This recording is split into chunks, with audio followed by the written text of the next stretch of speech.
That's good.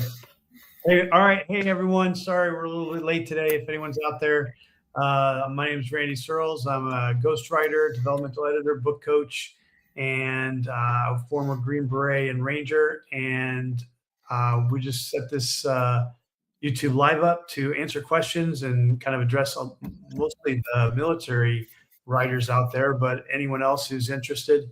And I got my buddy here, Dan. Go ahead and introduce yourself, buddy. Hey, Randy, thanks for having me again. Good to be here as always. So Dan Pace, retired Green Beret like Randy, also author. So been going on the kind of transition from military to guy with job to full-time author, and we're about halfway through that. And wanted to get on here and share some best and worst practices as I've lived and experienced them for all you authors looking to get started. Yeah, thanks, Dan. That's great. No, I hope this is helpful to people. I know they're getting on social media. I don't know if they're seeing it on YouTube, but it's actually nice to talk out loud about a lot of this stuff because I think about it a lot because I'm exposed to it all the time with my clients and everything. The last time we left off, I talked to you a little bit about making your audiobook, and I think that's really cool. My experience is I had one of my clients who was like adamant. It's like, I want you to read my book. I want you to do my audiobook. And I was like, oh, I don't know about that, Tom. I don't know if I'm the right guy. And I definitely don't have the right place because it's very echoey in here. He's like, no, we can do it. We'll figure it out. And so I actually paid a guy in Britain who does this for a living. I paid him like $200 or something for his time. And he was like walking me through all the steps and he was giving me some tips and stuff. And then I was just like, how do I make this Spanish house with, that's echoey as hell and marble floors and everything else? And I was like, there's no way. And in the States, especially if you're in a pretty decent sized city, you could probably find a studio and hire them when they're not using it for some random amount of money because, they're not using it. So why not charge $100 an hour, $50 an hour for their studio? But that's not here where I live in Spain. That's not possible. So, but I'm really interested to hear your experience. Oh, yeah. So I didn't pay a British guy to teach me how to do it. I went on YouTube and learned. And what I found is a lot of what you're experiencing, except I actually have a sound booth. So my office has a soundproof booth that has great acoustics. It is still really hard to get your recording into, I think it's called ACX, where it'll pass the ACX check. But bottom line, it has to pass Amazon's quality check, right? And so it has to have, man, you're going to get into sound nerd terms here. It has to have this certain level of background noise, like a very minimal amount. It has to have a range, my tech terms are bad here, of like the highest and lowest has to be pretty narrow. So even if you talk loud, it has to kind of dampen and then step up your quiet stuff. And it has to have the right number of breaks, and it has to have the right, there's one more filter that always, there's like lip smacks, that kind of stuff. Like it has to have none of that. So no like extra sounds on the edge. And the process of recording, so one, set the conditions to record. Okay, carefully set the microphone up.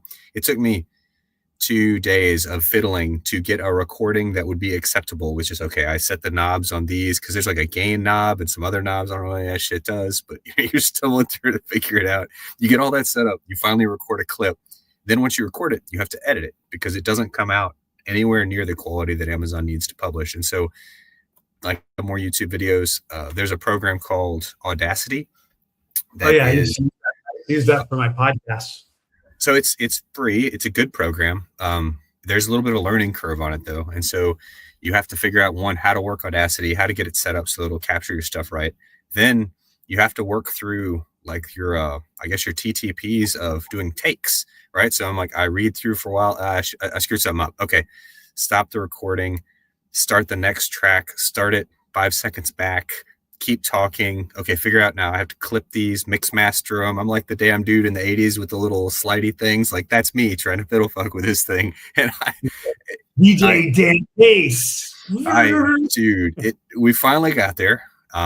I think I am proficient enough to make an audiobook, but even then the recording is quite painstaking. So it takes me a solid, let's say, hour per chapter to just read through it, get all the takes straight, record it, then mix master it to get all the volume numbers right.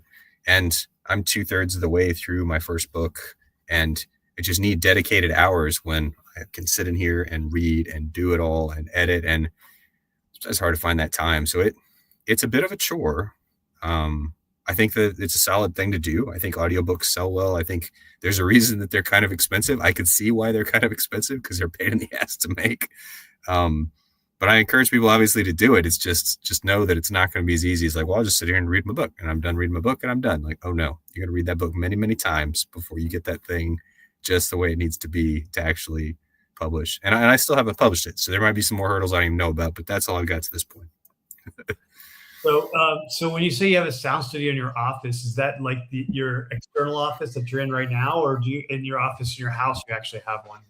No. So I rent an office. So I still have a day job. So I rent a desk so that I don't work from my house. I got 5 kids, 4 of them still at home. So my ability to do work at home is basically zero.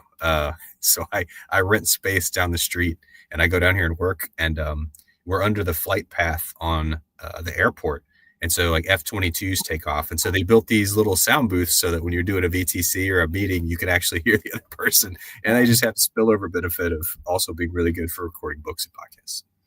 That's good. That's awesome. So, That's not bad. Okay, that's the difficulty in doing it. And I'm sure there's a lot of nuances that are even on top of that about, you kind of breeze by the summary of like, got to edit, cut it.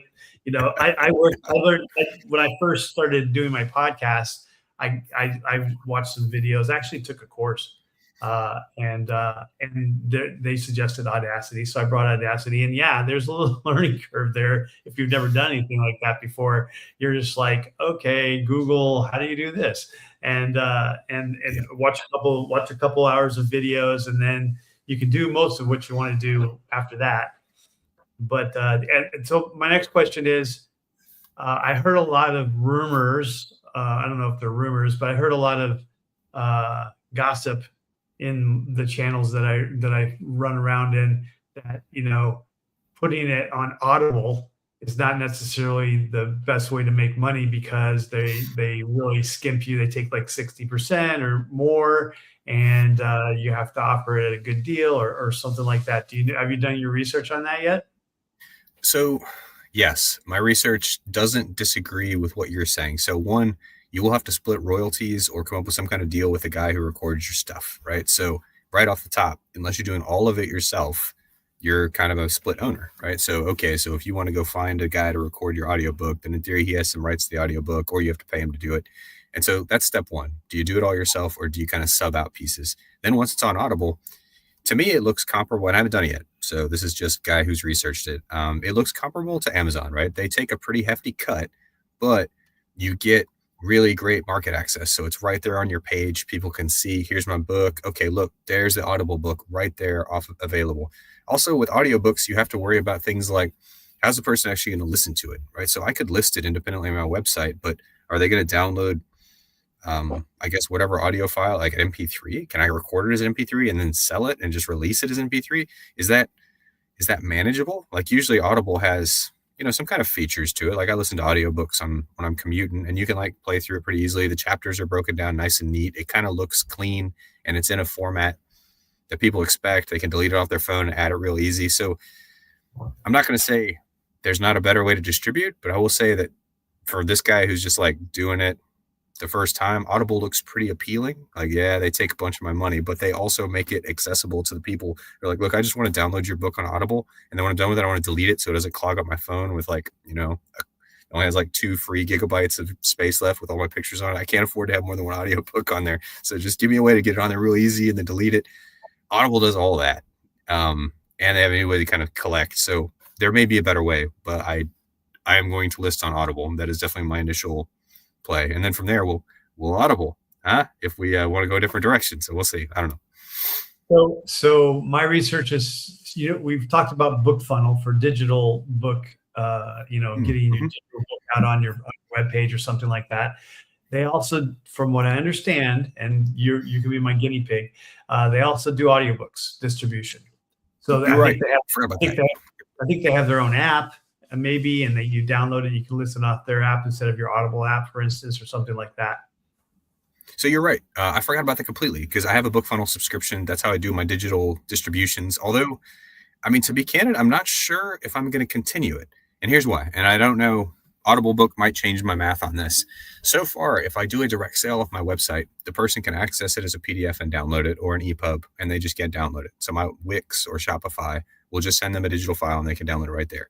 BookFunnel, if you take one extra step, will send them a downloadable link that they can put onto their own reader. The trouble is that the connectivity between the platform and BookFunnel, and this might, right now I'm on Wix and I'm moving to Shopify because I just hired a new guy and he's going to do all my marketing. He's like, you got to do Shopify. It's just better. It's possible that Shopify BookFunnel integration is better. Wix BookFunnel integration is reliant enough on third party. Like I use Zapier, which is like a little code thing that takes this action and turns it into this action. I do that. And the problem is it's fragile and they want money like everybody else. So it's like, well, okay, that's another subscription I got to have to make this thing talk to this thing. And right now I'm not thrilled with how that's working out. And so I don't know if I'm going to continue using BookFunnel, but we'll see. So have you tried, instead of making it like using Shopify from your website, like I want to buy a digital book from you on your website, click Shopify, pay, send it to BookFunnel, and then they can download it. I believe that BookFunnel has its own Shopify type thing where you can buy it straight from BookFunnel. Because I as an editor, people send me their books to edit at first draft. Well, I will turn it into an ebook and put it on BookFunnel because BookFunnel allows you to make a landing page for all your products. And so I make a landing page that only I know, and I click on it and it says, hey, you want to read this on your book? Yeah. So download the PDF or the ebook onto your computer, and then hit this and go to your Amazon website, and then hit this and you'll upload it into your Kindle automatically. It's like a 3-step process, but it's pretty simple.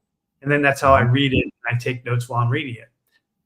So I think if you should be able to have like a button on your webpage where you're like, buy my digital book, click, goes to your landing page on BookFunnel, and you like download here. And I think that's a process, but I could be wrong. No, it is. It's just the automation to make it clean so that when they pay, they automatically get that link from BookFunnel sent to them. Takes an extra step. You should just be able to pay on BookFunnel. That's what I'm saying. Oh, you're saying link them to BookFunnel instead of my site? Yeah. So I can try that. Your Book Vault, you'll have 3 links. You'll have a digital book, a audio book, and a physical book. And your physical book will throw them to Book Vault to send it, so they send you the physical book and do all that stuff. But your digital and your audio book will go to a BookFunnel landing page where you just click on whichever you want and you pay right there. So there's 2 questions I have that I got to research on this, and that maybe that works perfect. But one of the things I love about having all the sales on the site is, and this sounds nerdy, but just for tax reasons, I get a single invoice. Wix, in this case, generates all of my sales information for the year. It shits it over to me. That's how many sales I have. I can take the Book Vault costs and like, okay, that's how many costs where I can bill those as a business expense. My concern is if I start sending it to another entity to bill and then pay me royalties, I'm going to end up with like another income stream that I have to like document and tax. And maybe this is easier than it seems like it would be, but I'm trying to find a nice clean way to do it. And I'm hoping that Shopify will just have better integration with BookFunnel inherently. Like the Book Vault Wix integration is seamless. Don't have to do any extra work. The customer can click on my page, buy, pay right there with their card. They automatically get the book sent to them. They never have to really see Book Vault. Now BookFunnel is weirder. And so I'm trying to figure out if I can make it that clean, and it might just be ignorance on my part. So I want to figure that out because I would love it. Shopify is so big. I bet BookFunnel and Shopify is pretty seamless. I can't imagine this stuff. So the guy I brought on to do my cover artist just left his day job, and he is now freelance digital media guy. He used to do the Magnolia Network's digital work. Like he did all of it for them when they were getting started. So he knows a lot about it. He's like, I'd love to do your marketing stuff for you. I'm like, please, hey, help me because I don't know how to do this site. So if you help me, it would be awesome. So that's one of his recommendations. He's like, I want to move your whole site to Shopify. He's like, the app integration for marketing and distribution purposes is just infinitely better than Wix. I don't know if that's true, but I'm going to take his word for it because he knows a hell of a lot more about this than me. And so we're going to make that switch. And then I guess I'll keep telling you. I'll keep telling you how it works. Yeah, I'm looking at it right now. I got there's a web page. There's a page on BookFunnel that says sell on Shopify, and we'll deliver. And Perfect. how do you set up Shopify specifically for Shopify? Shopify is the biggest thing out there for this kind of thing. So It of course, is. they probably seamlessly worked everything out. I'm sure they do. They were the reason I originally went with Wix is my son is about to graduate with his degree in computer science, and so he's like, I'm familiar with Wix. I can build your site in Wix. I'm like, easy. I like it. Let's go with that. And it is good for a website. I have no real complaints about Wix, but if the commerce integration site's better at Shopify, hey man, I'll make the swap. I think it's only an extra like $10 a month. You can integrate Shopify with Wix, or you have to make a WordPress site now? I don't know. It's, Shopify, I think, has its own integrated website. Like you can build your own website on Shopify. That is what he is saying. So like, but he is also saying he's going to take care of it for me. So I'm going to be blissfully ignorant about how that works for Eddie. Of like, hey man, if you're taking care of it, that's the best answer ever. That's cool. It could be. We'll see. But I like BookFunnel in general. BookFunnel is great. Just gotta get the integration better. So what else is he going to do marketing wise? So here's like the overall of what I run. I run a Meta campaign, I run a BookBub campaign, and I run an Amazon product campaign for each book. So my spending and my ability to maximize like ROI on those is pretty sloppy. Like, to be honest, I don't have a ton of time for it, and I'm pretty ignorant on it. So when I go in there, I'm always swinging like, let's try this. But I don't really know how to see what my results are, like at the technical level. Like, okay, who's buying this? Who's not buying this? Why are they not buying this? I don't know how to read that data. So like if we were shooting and I could read a target, I'd be like, okay, you are pulling the trigger. You're jerking the trigger. You're checking your target. You're looking over the sites. I could tell because you're shooting high right or low and left. I mean, you know the deal. You know all this stuff. This data, I can't look at it and see anything. I've tried to research it. I'm going through it. I just don't know enough about like, okay, I'm getting a lot of impressions. I'm not getting a lot of conversions, and the conversions I'm getting aren't necessarily turning into purchases. How can I tell why? And he's like, 1 second in, I've known him for a while, so I trust him, which is always helpful. He's like, one, your website kind of sucks. It looks clunky and old. I don't think people are buying anything on it. So let's change that because I think people are bouncing off it. So we're going to change your site. I'm going to redesign it to be cleaner. Then we're going to look at why you're getting impressions. Those impressions are great. You're getting a lot of conversions, but you're not getting any sales. I think I know why. Let's go ahead and try that. And by the way, I'm going to use Zeely. I think he said to maximize your Amazon click campaign by product. He's like, we'll look at this and I'll bring in a tool to just help you know how to tweak your spending. And I'm like, you had me at hello, please help me generate. He's like, I think we can get your ROI. Like, to be honest, my advertising spending is basically right now below 1. So I spend more money advertising than I collect in sales. Not catastrophically so. And it's good for getting the book out there in a wider distro, but I'm losing money by advertising. He's like, I can get that up to a positive flow in the next few months, I think, without too much trouble. I'm like, that would be amazing. So that's kind of where we sit. And so we'll see how it works. We're going to try it for 90 days, and then we'll see if we can make this thing go. I think somewhere in the next month, you should probably connect me with this guy because I probably have a lot of clients for him. I mean, every client that I work with, right, wants to sell their book, and they have no idea how to do it. And some of them have somewhat of a following. Some of them are trying to start a following. But, you know, if you haven't started a social media following, you're not going to sell books in the next 2 years with whatever you're going to start right now. Because those people already know you. The people that are going to join your social media already know you, and they already know you got a book out. So that's not going to change anything. But, you know, understanding how to use BookBub, understanding how to use Meta and the Amazon ads and all that. And this guy can figure it all out and give you a good kind of rate of return on your investment, you know, even as long as it's positive and not negative. And if it's positive and not negative and pays its bill, at least you tried, right? And you broke even. As opposed to, you know, when you're starting, you're like, throw some here or throw some there. Nope, that didn't work. Throw some more over here. And it's just, you said, you kind of got to, A, you need to know what you're doing. And B, you need to have time to figure out if it's working and how to tweak it. And that's why if you're a full-time author, which you're not, because you have another job, when you're a full-time author, or I've also seen some like husband-wife teams where one of them's going to do all the admin stuff, the other's the creative energy.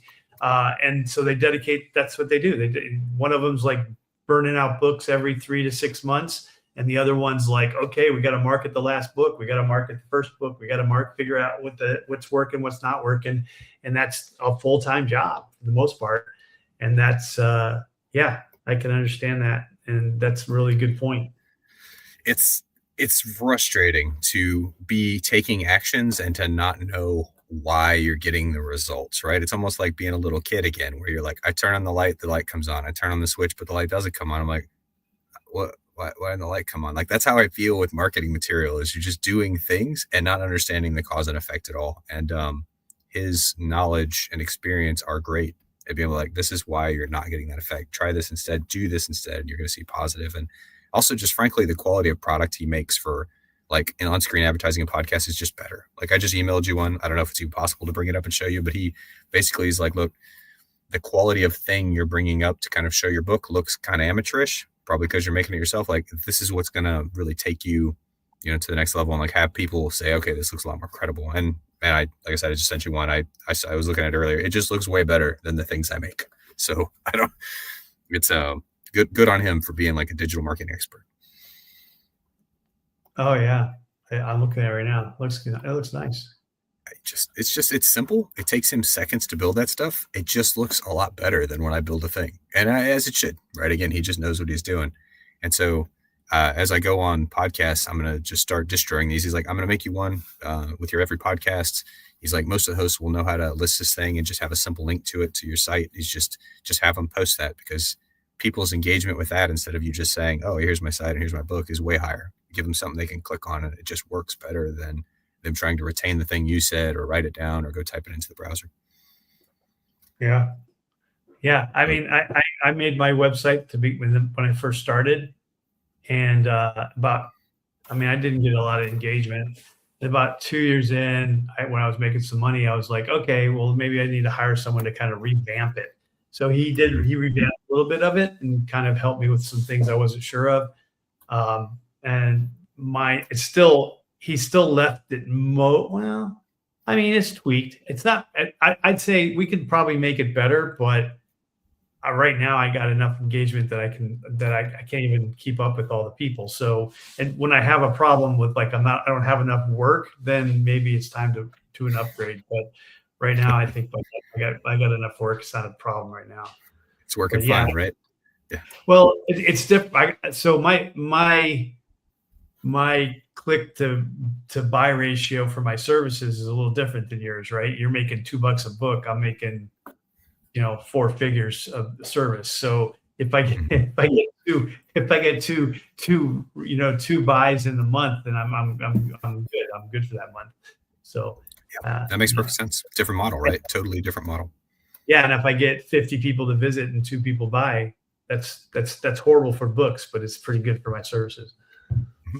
No, it makes perfect sense. And that's all part of the game that I don't get. Like, how many is good? Like, how many impressions is good? How many clicks is good? How do you get the service? I mean, because you're in kind of a battle with the people who are selling the advertising, right? So Meta gets your money when somebody clicks on the ad. So what they care about is people clicking.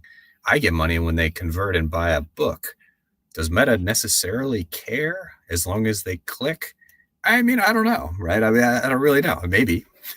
I mean, they got to care because they want you to continue, right? So they want you to be as successful as they are, because if you're successful, you're going to keep investing in them.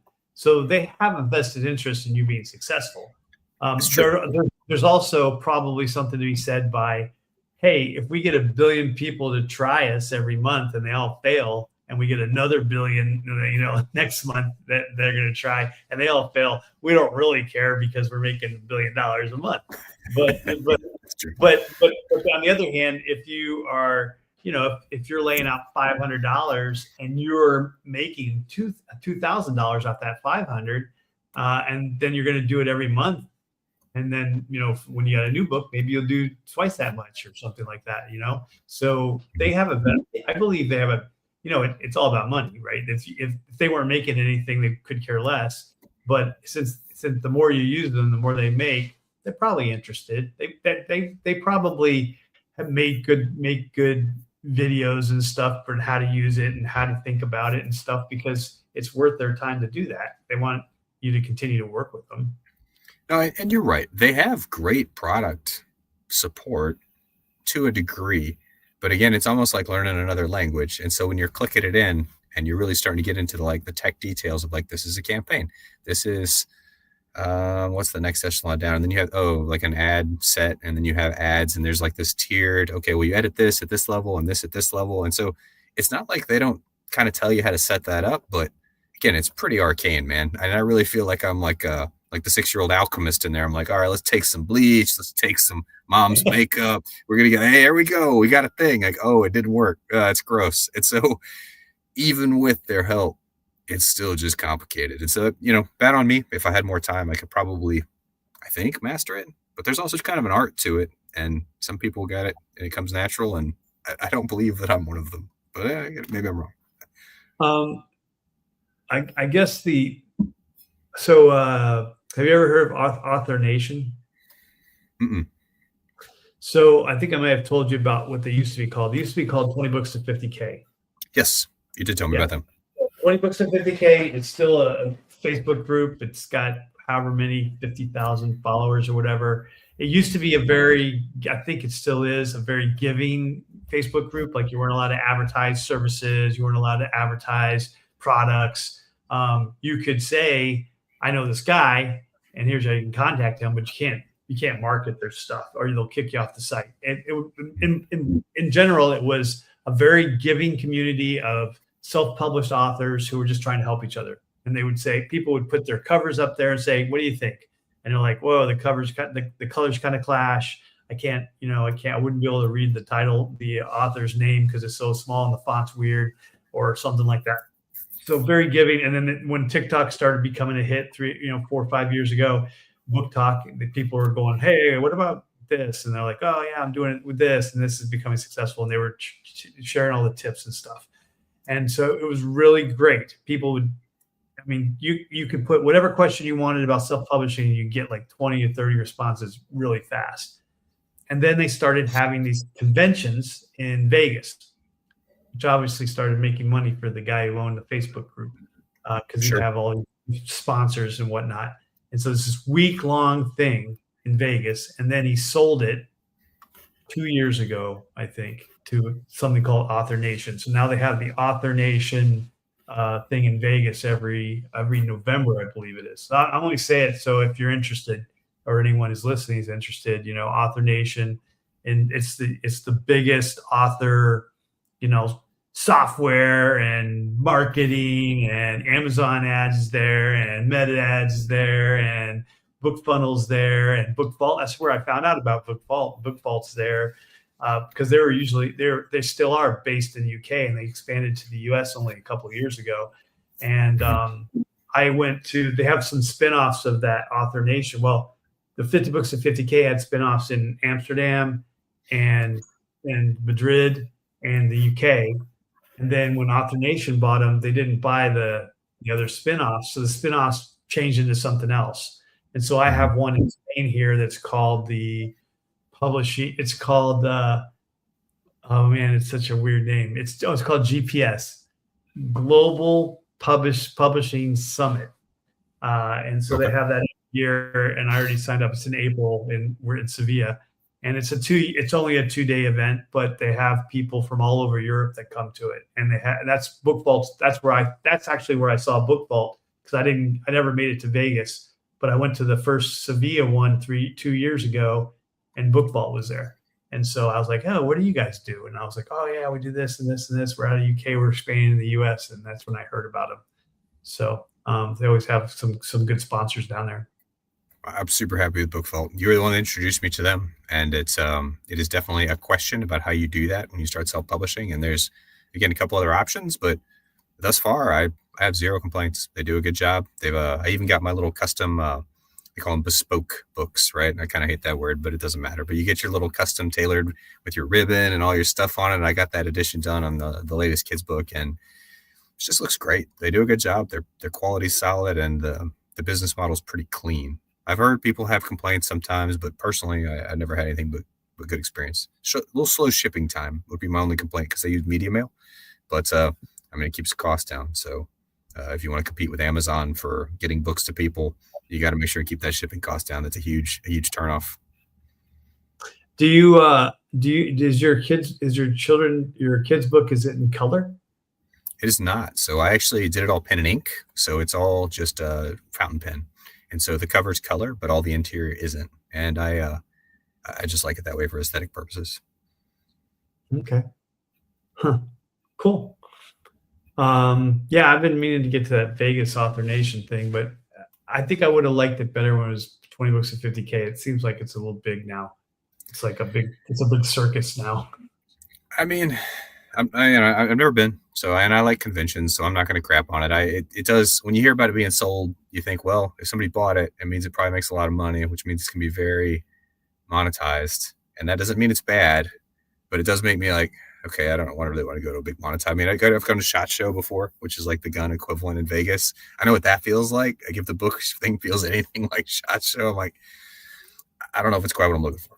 No, I'm pretty sure it's going to have like a big auditorium with all these people who have tables who want to sell you the newest whatever, and then they're going to have 5 or 6 rooms. You can't go see everything because they're going to have simultaneous, lectures on things you want to watch, and you're going to have to pick and choose. The one in Sevilla has 3 rooms, one in Spanish where they repeat some of the things in Spanish, and then the other 2 are in English. So you got to pick and choose which one you want to be in. But makes sense. Yeah, and there's only like 6 or 7 lectures a day, but it's a lot more personal. I mean, there's literally only like 50, 80 people in the that are watching it, and everyone's split between the 2 rooms. There's 80 people, and then occasionally they have some really good European, like American authors that are in Europe or UK or something that come and talk that are pretty interesting. Just that they talk about their journey from like, I started doing this kind of like Jack Reacher guy. I was to be a lawyer, and then I quit and I wrote my first book, and then I only made $5, and then I did this, and this, and now this is what I'm making now, and stuff like that. So there's like the hopeful stories. Of course, they don't bring the stories where everyone failed, because there's probably a lot of them. The street and meet those guys. They don't go to the conference. Like I stopped and went back into a day job after 3 years because there's no way I was working for me. Like it's not an uplifting story at the author conference, right? Almost. Yeah. I gave up everything to do my writing, and it didn't work out. I took the Edgar Allan Poe. I died in a ditch. Oh man. $50 to come tell you my story. Well, I did. Who did I talk to? Oh no, I was listening to a podcast. This guy's last name is, I think it's JD Barker, maybe, but he has a great story where he started out doing what I was doing, and then he called himself a book doctor. So people would come up and like, hey, what's my book? And he'd tell them and like that. And sometimes he'd actually write it for them if they wanted to. And then James Patterson heard about him and like read some stuff he did and called him up. It's like, hey, I want you to, maybe we could collaborate. And he's like, I hear you're a big outliner. He's like, yeah. And he's like, he told me this one. They tried it each way, right? Yeah. We talked to last week. I tell you on the show, I can't remember if I told you on the show or not. But yeah, it was a really good story. It was a rag to riches story where he's like, I didn't sell crap until I came up with a good marketing scheme. So I feel like there's the way, right? Like it's like everything else. You just have to get discovered, or you got to kind of crack the nut on how it all works, and it'll happen or it won't. The nice thing about our position is this could be a hobby, right? It doesn't have to be like, I'm not starving. You're not starving. We didn't write or edit anything. France. I can't. I'm gambling on this. Well, man, I'm about out of time. I'm about to have to go home and get into the whole kid track meet game. Yeah, sorry, I came out on late. Well, yeah, Tuesdays works better for me anyway, so I think we'll just keep it on Tuesday. And happy President's Day yesterday, I guess. Yeah, it's 3-day weekend. Can't complain. It was my birthday Friday. That's awesome. Valentine's Eve. It's a birthday of romance. 58. Holy hell. Yeah, man. I feel old, but I ain't that old yet. I mean, sorry I was late, and I'll see you next week. And I Oh, appreciate you being here. good, Randy. No issue at all, man. We'll talk again next week. Take care.